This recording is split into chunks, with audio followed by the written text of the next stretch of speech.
¿Alguna vez se preguntó si los genios nacen o se hacen? Esta interrogante, que aún se discute a nivel pedagógico mundial, también se plantea a nivel local. ¿Existen posibilidades para que en Paraguay se desarrolle un niño genio? A continuación llevamos la pregunta tanto al sector público como privado de la educación. Albert Einstein y Thomas Alva Edison son solo dos de los grandes genios de la humanidad que fueron en su momento expulsados del sistema escolar por ser considerados un fracaso. A partir de ejemplos como el suyo en numerosos países, se crearon condiciones especiales para desarrollar el potencial existente en niños cuyas capacidades para ciertas áreas, como la matemática o la lectoescritura, se encuentran por encima de la media para su edad. En algunos sistemas educativos incluso es costumbre la aplicación de pruebas para medir el coeficiente intelectual de los estudiantes. En Paraguay no existe tal medición en el sistema público, ni datos acerca de niños que tengan talentos especiales. No realmente. Por un lado, compartirte que nosotros no tenemos registros oficiales que hagan referencia a niños que tienen esta condición que le llamamos hoy día de altas capacidades, ya que desde la promulgación de la Ley 5136 de inclusión, en general el énfasis suele estar puesto en aquellos grupos de estudiantes que tienen menor capacidad por tratarse de un grupo de alta prioridad y de alta vulnerabilidad. Pero no tenemos registros oficiales respecto del otro grupo.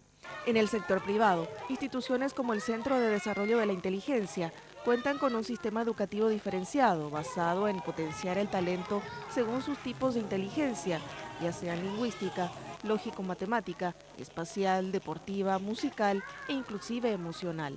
Es decir, que consideran que los genios no nacen, sino que se hacen. Hoy realmente lo que se habla es de un sistema educativo que desarrolle el talento. Con un método y con un trabajo sistemático a lo largo del tiempo, el talento se puede desarrollar en cualquiera de las áreas. Incluso hay teorías que hablan de las 10.000 horas, que son a una persona que se somete a 10.000 horas dentro de una disciplina, puede desarrollar el talento a máximo nivel. Ante esto, ¿qué es lo que queda para los alumnos del sistema público? La viceministra de Educación asegura que si un docente nota en el aula características especiales en un alumno, se sugiere a la familia contar con un diagnóstico psicológico o pedagógico para actuar en consecuencia. Lo usual es destacar el talento del estudiante sin apartarlo del aula regular, siendo guía de sus compañeros en las áreas en que presenta mayor talento. En otros casos es necesario combinar esto con actividades complementarias fuera de la escuela. Por ejemplo, si el niño es muy hábil para el arte, para la ejecución de instrumentos musicales, para la música en general o para cualquier manifestación artística, como la escuela en general no tiene esos espacios ni en el currículum, ni en los perfiles docentes, ni en los insumos, entonces se recomienda que vaya a un taller complementario donde pueda tener el espacio con un profesional del ámbito, ¿verdad? Para Luis Fernando Ramírez, quien también es coordinador de Juntos por la Educación, el sistema educativo público paraguayo data de la primera revolución industrial, cuando en realidad el mundo ya se encuentra en la cuarta.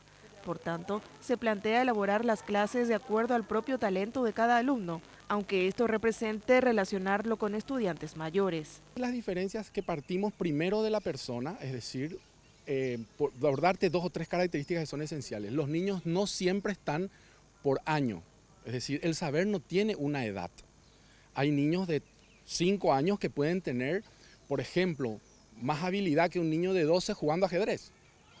Y pueden cohabitar perfectamente y pueden estar juntos.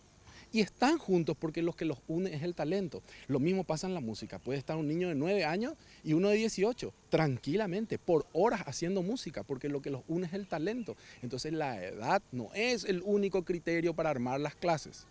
El talento es el criterio para armar las clases. Estela y Francisco son padres de un estudiante de 17 años que se formó íntegramente bajo el sistema educativo diferenciado. Aseguran que son notables las ventajas encontradas con relación a sus otros hijos formados bajo el sistema tradicional. Y nosotros tenemos la experiencia con nuestro hijo que sí se puede, que esos talentos naturales que él tiene, sí se pudo llevar adelante con el apoyo del colegio y nuestro apoyo, por supuesto. Nuestro hijo fue a hacer un intercambio de 6 meses en Nueva Zelanda, a un colegio en Nueva Zelanda, y se adaptó perfectamente, o sea, en otro idioma, y destacó en materias, en otras materias como física, como música, en el relacionamiento con amigos, tiene amigos nuevos de todo el mundo. O sea, creo que este concepto de desarrollar el talento relacional, el talento emocional, en el cual tanto se insiste en este colegio, es básico para el éxito para afuera, en este nuevo mundo, con estos nuevos desafíos laborales que existen. Tanto en el Ministerio de Educación como en el Centro de Desarrollo de la Inteligencia consideran que en cualquier caso, la educación también es tarea de la familia, que debe ayudar a potenciar el talento de sus hijos.